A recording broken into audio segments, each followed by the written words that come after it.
What sucks about being a man? My wife is violent and vindictive.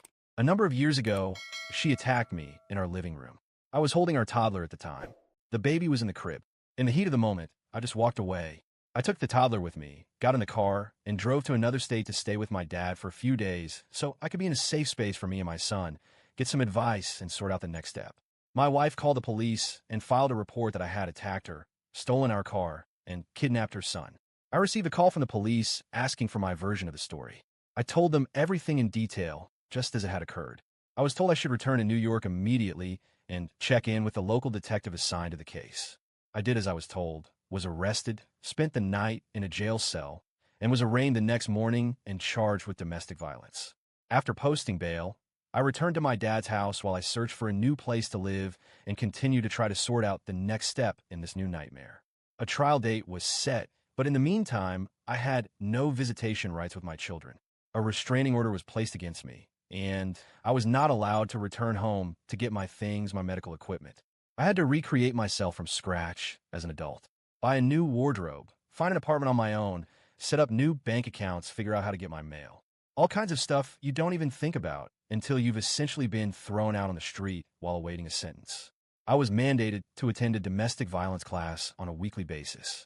The class was extremely strict. No missed classes, no late arrival, a steep cash payment upon the beginning of each class, and weekly attendance for at least 1 year or more, according to a decision by the court.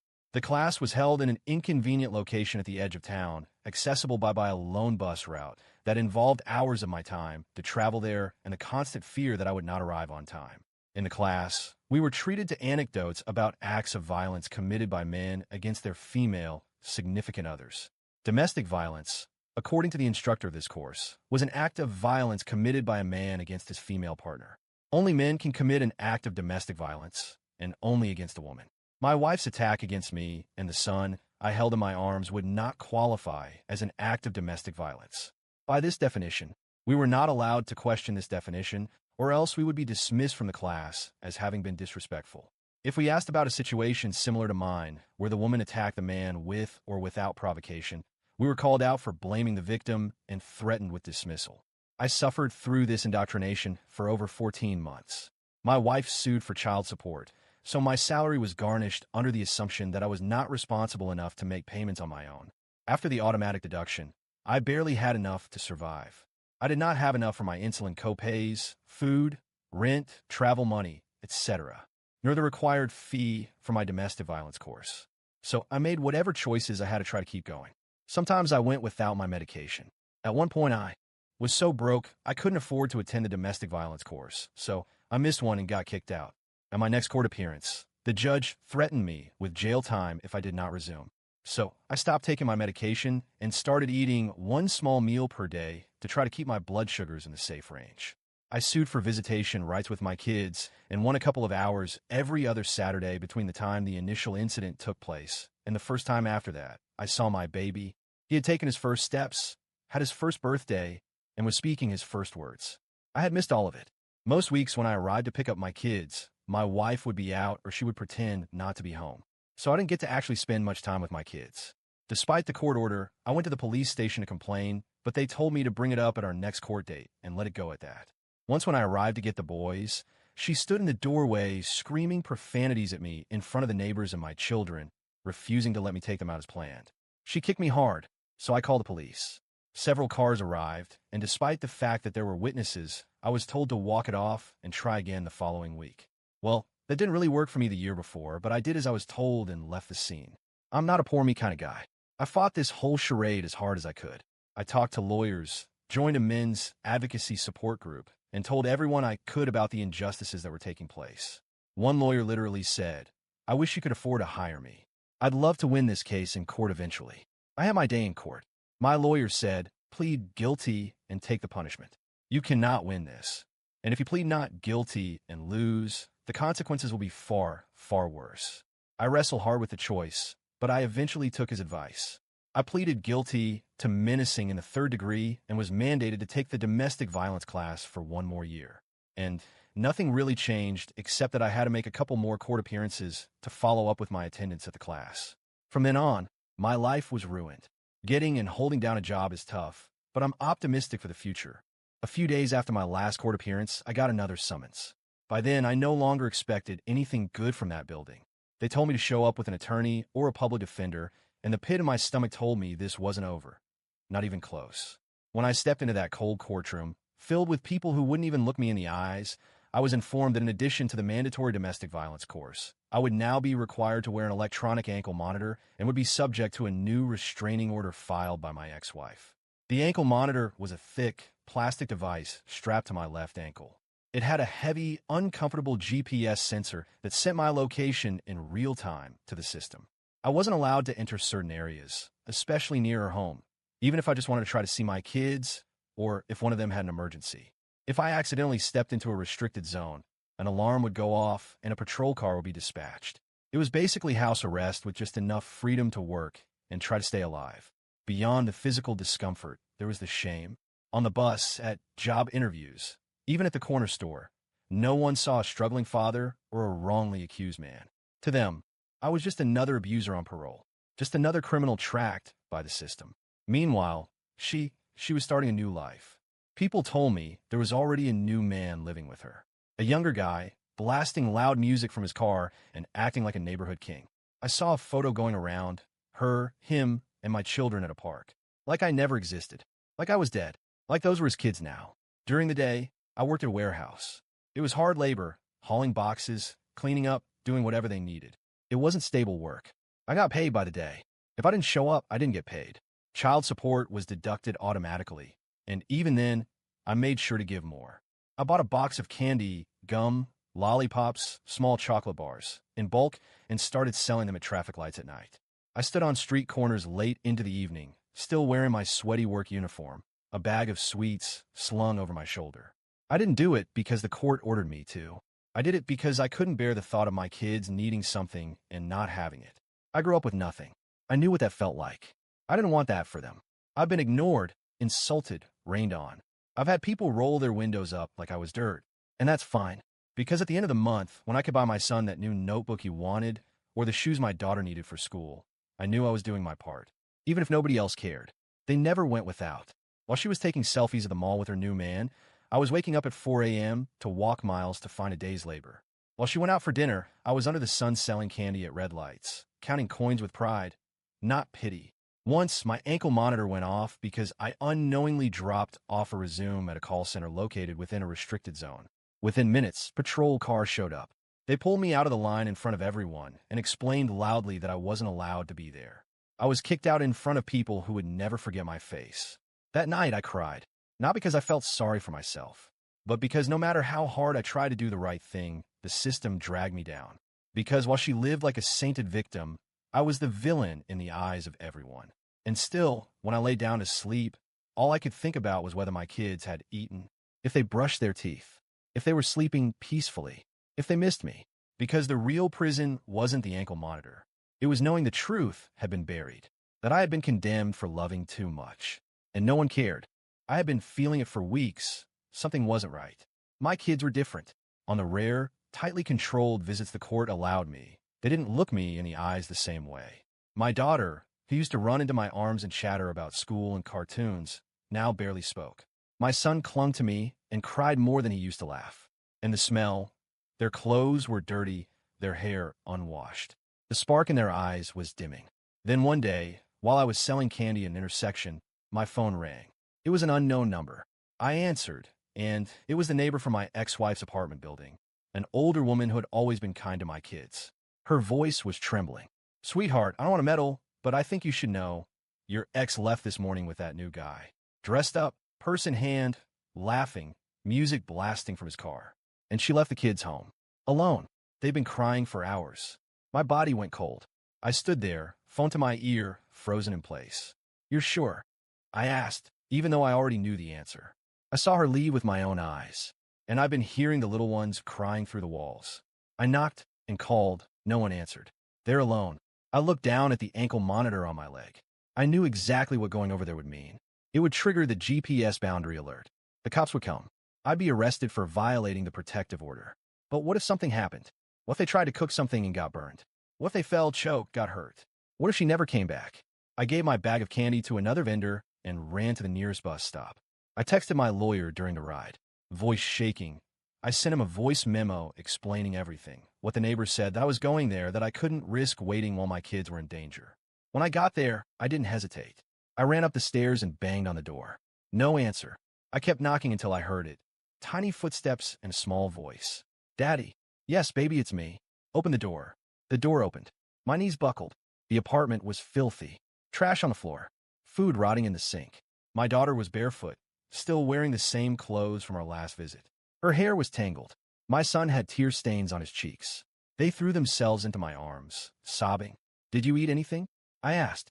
Just bread, but there's no more, my daughter whispered. The fridge was practically empty. A couple of beers, an open soda bottle. No food, no water. I started filming everything. My kids, the state of the apartment, the empty fridge, the clock on the wall, the front door. I made sure to capture my ankle monitor on camera. I sent everything to my lawyer. Photos, videos, a panicked voice note, and then the ankle monitor beeped. That sharp, horrible sound that meant I had crossed the boundary. Minutes later, the doorbell rang. 3 officers. Tense, hand on holster. Sir, you're violating the restraining order. You need to come with us. They were alone. I shouted. No food. No supervision. They've been crying for hours. I showed them the video. One of them watched. I could see the discomfort in his face. But they had orders. Protocol. And that was all that mattered. They handcuffed me in front of my children. My daughter screamed and held onto my leg. My son wailed like his heart was breaking. Daddy, no. Please don't go. And I cried too. Not for the cuffs. Not for the arrest. But because I was being dragged away, again, while the real danger, the woman who left her babies alone to party with her new boyfriend, was out there, laughing free. In the holding cell that night, I didn't sleep. I couldn't. I sat on a cold concrete bench, the air damp, the silence loud. I kept thinking, did they eat after I left? Did someone hold them? Did they cry themselves to sleep? The bars weren't the prison. The real prison was knowing that I, a father who did everything, worked, paid support, sold candy on the street to give them a better life, was in here, while the woman who abandoned her own children went untouched. Because being a father, no matter how good, means nothing in a system that's blind. Because loving too much as a man is a crime. No one had prepared me for this. After spending another night in that cold, damp cell, I'd stopped hoping for anything good. I was numb, emotionally gutted, barely functioning. My spirit was hanging by a thread. I felt like I'd lost everything, my dignity, my rights, my voice. But that morning, my lawyer showed up looking different. Tired, yes, his tie crooked, eyes dark with fatigue, but there was something new in his expression.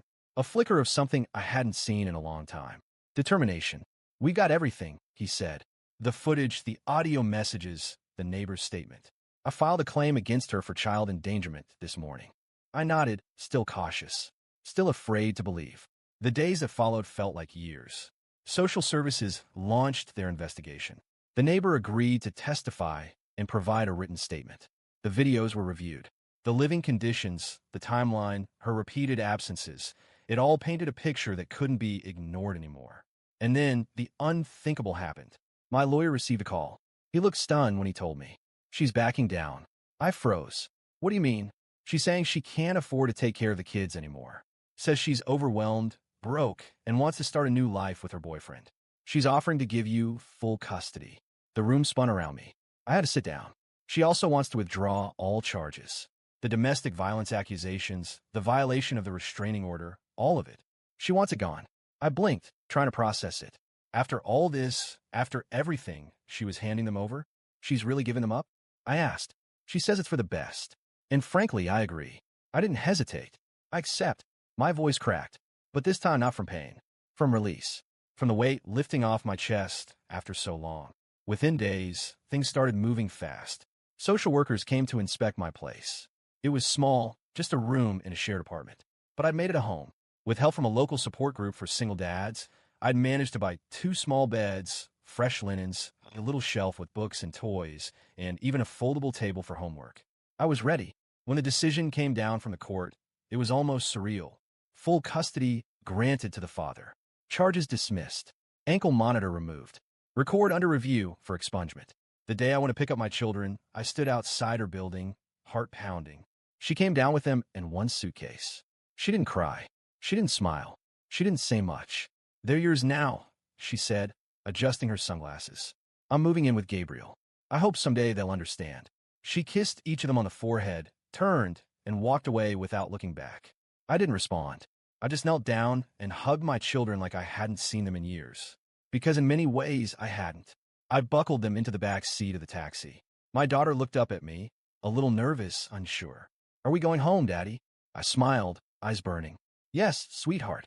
This time, for real. As the car pulled away, my son leaned against me and fell asleep, his tiny hand clinging to my shirt. My daughter stared out the window, quietly holding my hand. And I cried. Not because I was hurt, not because I was broken, but because for the first time in so long, I felt whole. I had lost everything, but I got them back. And now, we were finally going home. Life had changed. I had changed. Not overnight, but slowly, through every tear, every sleepless night, every hard-earned coin, I built something real. Something mine. I wasn't the man I used to be. I wasn't just surviving anymore. I was living. My kids were thriving. They laughed at breakfast, argued about cartoons, and fell asleep safe, full, and loved. My past didn't define me anymore.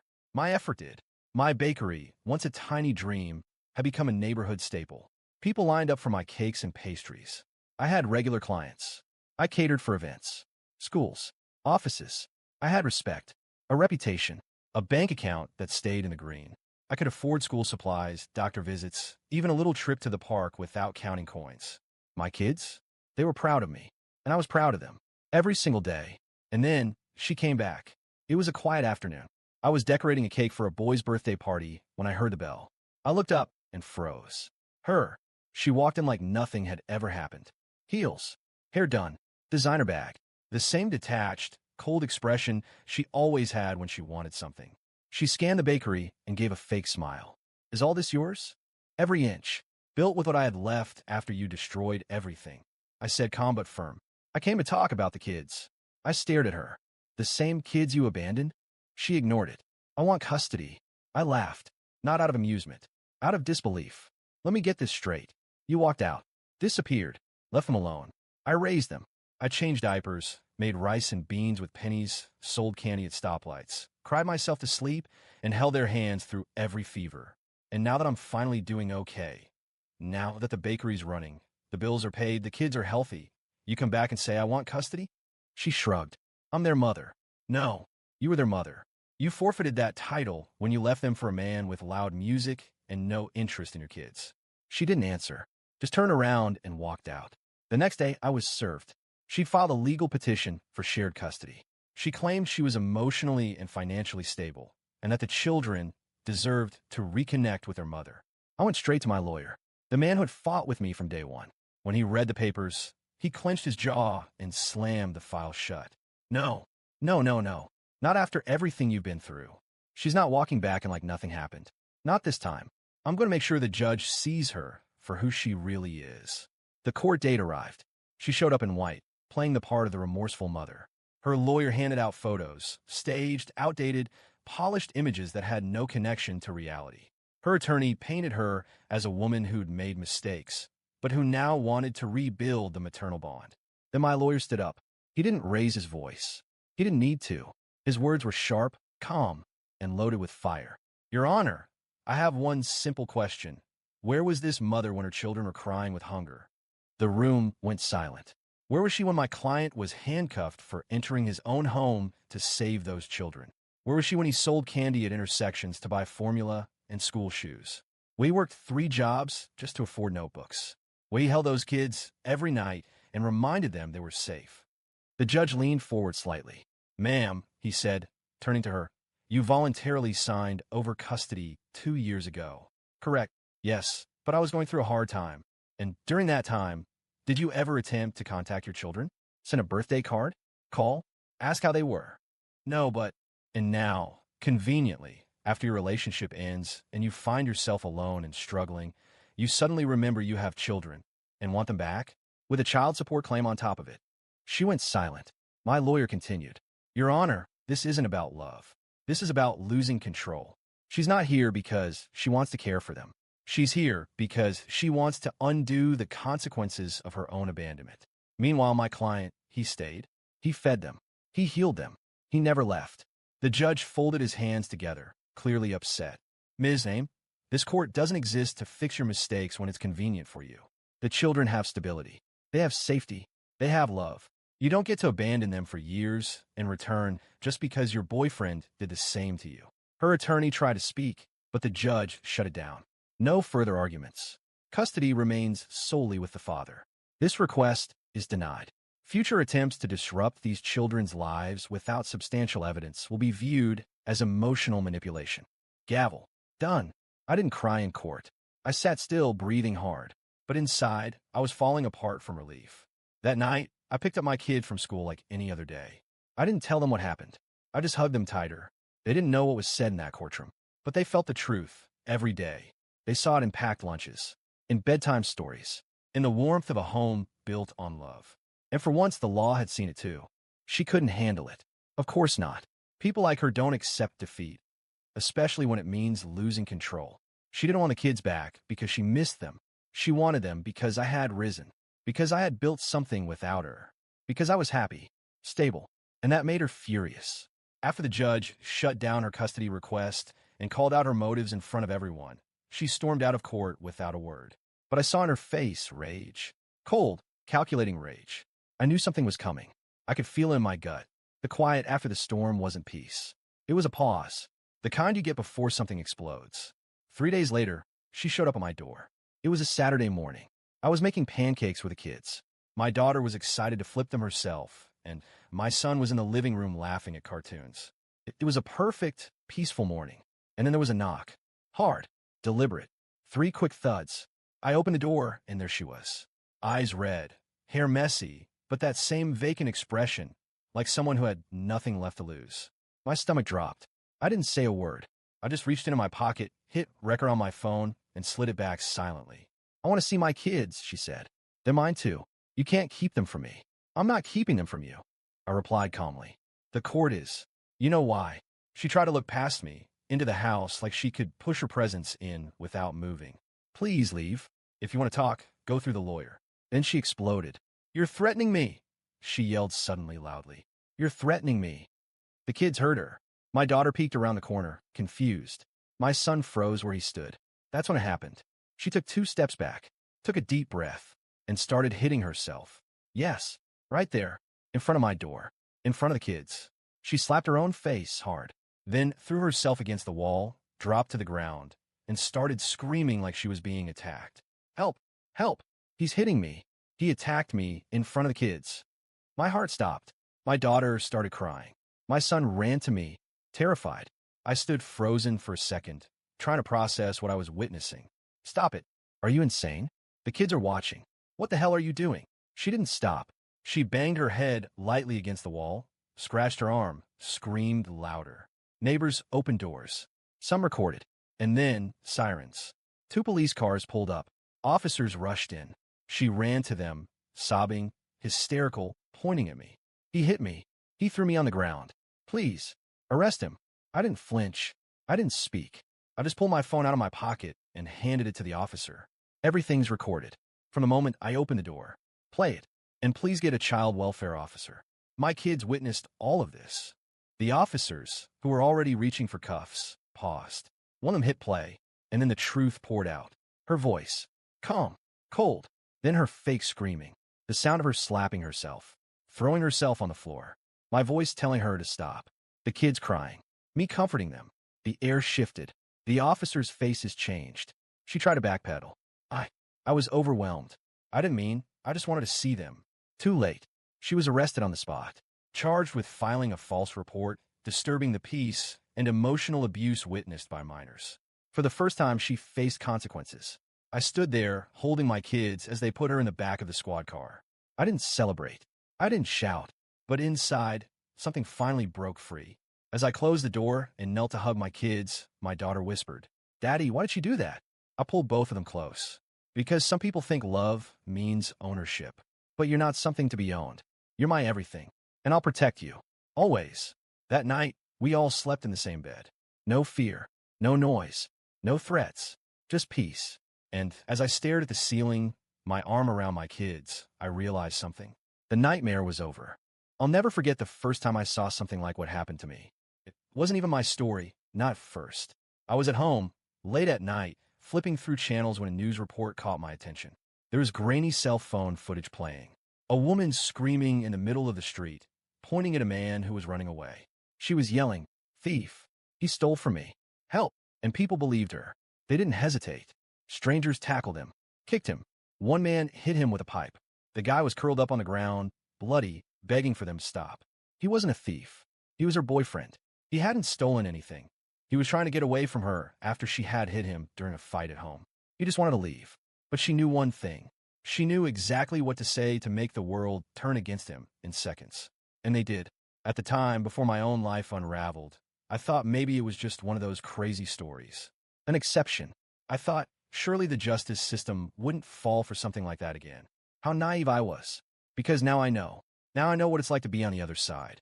To be the man who's afraid to defend himself because raising your voice gets you labeled violent.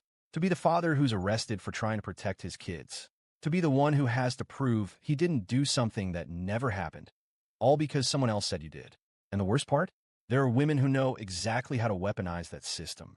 It's not a mistake. It's not confusion. It's not fear. It's strategy. I've lived it. I survived it. I was nearly destroyed by it. She left me, left the kids, walked away without a backward glance. And the moment I got on my feet, the moment I built something with my own blood and bones, she came back, not with love or remorse, but with entitlement. She made a scene in my store. She tried to take the kids from the only stable home they'd ever had. She lied to a courtroom. When that didn't work, she showed up at my house, beat herself in front of my children, and screamed that I hit her. She was ready to send me back to prison, just because I said no. What if I hadn't recorded it? What if my kids hadn't been there?